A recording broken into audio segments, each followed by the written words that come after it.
Ho ricevuto attestati di vicinanza, condivisione e solidarietà da moltissimi, da molti colleghi, da istituzioni, e non posso ovviamente che compiacermi ed essere particolarmente grato a tutti per questo.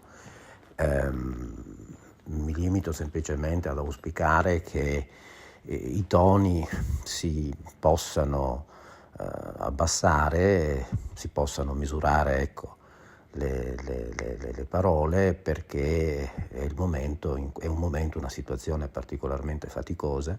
Non sminuiscono la vicenda, ma cercano di abbassare i toni le parole dell'avvocato Caruso dopo le minacce ricevute. Il legale è stato in questura in queste ore per formalizzare la denuncia dopo aver ricevuto 3 proiettili. Le cartucce erano state spedite nella sede dello suo studio di Padova in una busta bianca regolarmente affrancata, avvolte da alcuni fogli senza scritte.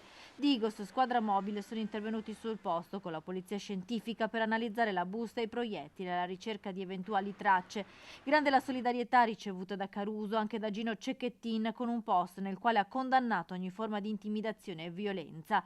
La giustizia deve fare il suo corso in un clima di rispetto e serenità. Atti come questi non rappresentano alcuna forma di solidarietà verso le vittime, anzi rischiano di offuscare la serietà del lavoro che stiamo portando avanti con la fondazione dedicata a Giulia, ha spiegato Gino Cecchettin.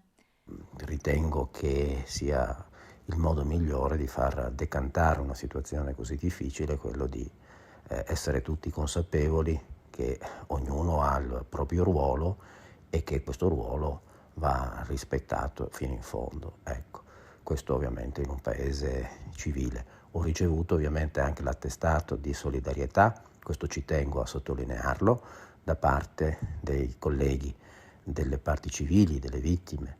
Quindi la cosa mi ha particolarmente confortato e fa seguito, vorrei sottolineare, anche a quell'occasione di distensione, a quel gesto di distensione che ho avuto personalmente con i familiari di Giulia Cecchettin nel corso dell'udienza del 3 dicembre. In passato, non appena incaricato della difesa di Turetta, Caruso aveva già ricevuto minacce, ma ora con l'invio dei proiettili il timore è concreto. La tensione è alta ed è stata disposta una misura di vigilanza per l'avvocato, decisa dal Comitato per l'Ordine e la Sicurezza convocato nelle scorse ore in prefettura a Padova. Il servizio di vigilanza è organizzato in 3 aree: l'abitazione del legale, il suo studio e l'istituto dell'Università di Padova, dove Caruso è professore ordinario di diritto penale.